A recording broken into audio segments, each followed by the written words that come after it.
데일리한 여론조사 공정이라고 나와 있는 거 제가 이렇게 저 캡처해서 드린 거 PD님 한번 보여주실래요?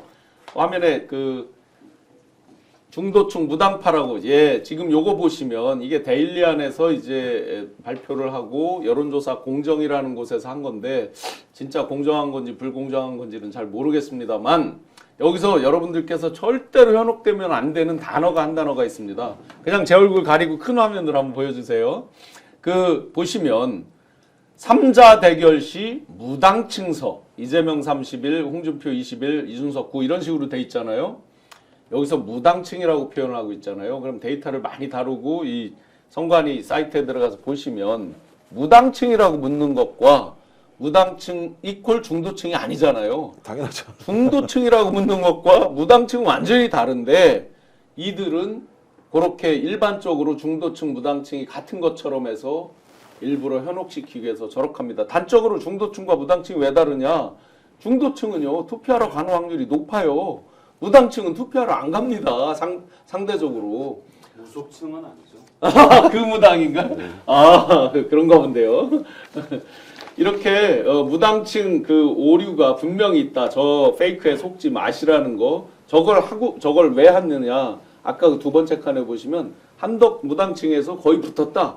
이 말을 이제 하고 싶어서 막 억지로 페이크를 하는 건데 두 분 의견하고 지금 결론을 맺어보면 한덕수 측에서 출마한다. 결심을 굳혔다라고는 하지만 종국적으로 출마하지 못할 확률이 훨씬 높다.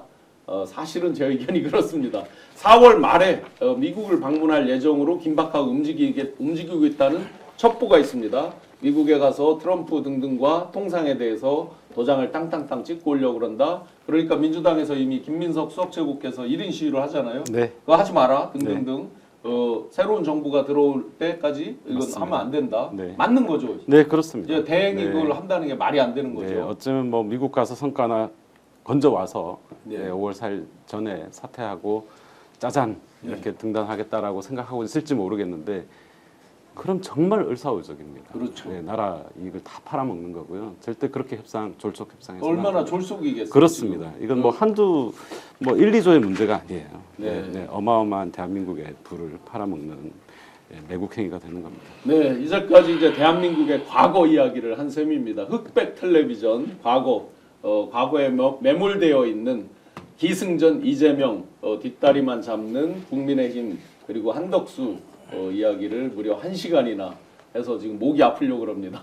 미래 희망으로 한번 넘어가 보겠습니다. 타임즈에서 이재명 후보를 100대 인물로 선정했습니다. 아마 표지 사진들 많이 보셨을 겁니다. 감회가 좀 새로울 것 같아요. 의원님 어떠세요? 네, 10대 인물 정도에 들어갔으면 좋았을 텐데 100대는 너무 좀 100명은 너무 많은 거 아닙니까? 그 제 기억에 DJ 대통령께서 당선 직전인가에 똑같이 100대 인물로 갔던 게 기억이 나는데 네. 그 전인가 훈지는 좀 정확치 않지만 근데 제가 본 거는 저 타임에서 아주 눈여겨본 게 있습니다. 여러분들도 들어가서 번역기 돌리면 요즘 자동으로 그냥 저 PC에 바로 번역기 나옵니다. 타임에서 100대 인물에 대해서 장점도 기록해놓고 단점도 써 있습니다. 거의 반반 써 있습니다. 그런데 이재명 후보에 대해서 장점만 써 있습니다. 네. 단점이 없습니다. 네. 예, 특이한 케이스라고 저는 봤습니다. 네. 어떻게 보셨습니까, 박사님? 아니 뭐 기분 좋죠. 당연히. 왜냐하면 대한민국의 차기 대통령이 될 가능성이 높은 어떤 인물이 저렇게 세계적으로 주목을 받는다라고 하는 건 기쁜 거죠. 뭐 우리나라 국민들이 다 좋아해야 될 거란 생각이 들고 더 중요한 건 이제 K 데모크라시를 지금 완성을 한 거 아니겠습니까? 네. 이 과정에서 그러니까 국민들, 시민들이 막았고 계엄군들이 아주 작은 저항을 통해서 내란을 막아냈고 또 우리 헌법적 가치 핵심인 헌법재판소가 파면을 했고 이 과정의 전체적인 선두에서 이재명 그 당시 당대표가 진보주의를 해서 여기까지 온 상황이기 때문에 그리고 또 우리의 K컬처라고 하는 응원봉이라고 하는 것이 상징물이 됐었고 그 응원봉을 들고 나온 시민들에 의해서 민주주의를 지켰다라고 하는 측면 그리고 거기에 민주당이 또 매우 중요한 역할을 하신 건 사실이기 때문에 저는 이런 상황들이 밖으로 나가게 된다면 문화적으로도 강국인데 민주주의도 시민들이 지켜내고 있구나. 그리고 그런 시민들의 압도적인 사람이 뽑은 대통령이 된다면 대한민국의 미래는 좋은 것 아닐까라고 하는 측면으로 확 해석이 됐으면 전 좋겠다 이런 생각을 합니다. 네. 타임지에 이재명 대표 소개한 글을 제가 잠깐 읽어드릴게요. 네. 이거 되게 재밌어서 보세요. 이재명의 정치적 부상은 쉬운 일이 아니었다. 농촌 가정에서 7남매 중 5째로 태어난 이 대통령은 매일 10마일씩 초등학교 왕복을 다녔고 이후 미성년자 공장에서 일하다 프레스 기계에 손목이 눌리는 부상을 입었다. 시장과 도지사를 역임한 후 2022년 대통령 선거에서 윤석열을 패했고 2년 후에는 정신 이상자에게 목을 찔리는 사고를 당했다. 이제 이 대통령이라고 얘기해요. 이 대통령의 이야기는 그의 다음 지도자가 되는 것으로 끝날 것 같다. 이 대통령은 되게 재밌죠? 이 대통령의 표현이 12월 당시 대통령의 계엄령 선포 이후에 윤 전 총장의 탄핵을 주도하며 경찰의 봉쇄를 우회하기 위해서 국회의 울타리를 오르며 경찰의 명령을 철회하는 데 도움을 주었다. 한국 야당의 지도자로서 이 대통령은 다가오는 선거에서 승리할 것이 분명하지만 점점 더 호전적인 북한과 격화되는 무역 전쟁에 대한 보상을 받을 것으로 보인다. 이미 극복한 도전을 고려해보면 이 대통령이 겁을 먹을 가능성은 거의 없다. 이 대통령은 2022년 타임과의 인터뷰에서 세상에 대해 배울 수 있는 방법은 많다고 말했다. 하지만 실제로 직접 살아보고 경험하는 것은 다른 일이다. 이런 얘기도 했다는 건데요.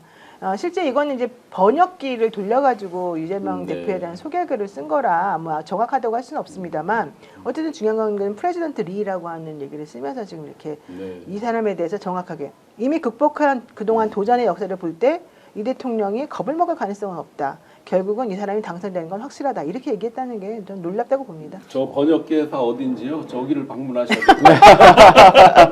근데 이거 지금 원문을 봐야 되겠습니다. 원문을 봐야 됩니다. 프레지던트라고 하는 그 아직까지 당선되지 않은 사람을 이렇게 만약에 호명을 했다라고 하면 매우 이례적이라고 얘기할 수밖에 없죠. 그러니까 아주 유망한 뭐 차기 대통령이 되게 유망한 이렇게 얘기할 수는 있습니다만 만약에 그래서 디스인가 그랬어요. 리가 아니라 근데 리라고 나왔다는 얘기 들으니까 야, 저 대단한데 이런 생각이 들더라고요. 챗 갑자기. GPT한테 물어봐서 쓴 거 아닌가? 좋습니다. 들어갈 리도 없겠지만 그 100대 인물에 들어간 사람이 이재명 대표가 아니고 만약에 김문수, 홍준표, 한동훈이었으면 뭐라고 썼을까? 끔찍합니다. 네, 마지막으로 그 계속 이제 지금 권역별로 순회 경선을 하고 있습니다. 내일이 이제 충청권 제 고향 충북 청주에서 이제 그 일종의 충청권 권역별 경선 전당대회를 하는데 그 아마 지금 ARS가 돌고 있을 거고 그 마지막 이제 안 받으신 분들 그다음에 현장 투표가 마지막 있을 건데 적극적으로 투표들 참여하셔서 간신히 4월 4일 날 국민 주권자로서의 국민의 자리를 되찾으신 국민 여러분들께서 진정한 주권자 국민으로서의 그런 그 미래를 스스로 만들면 좋겠고요.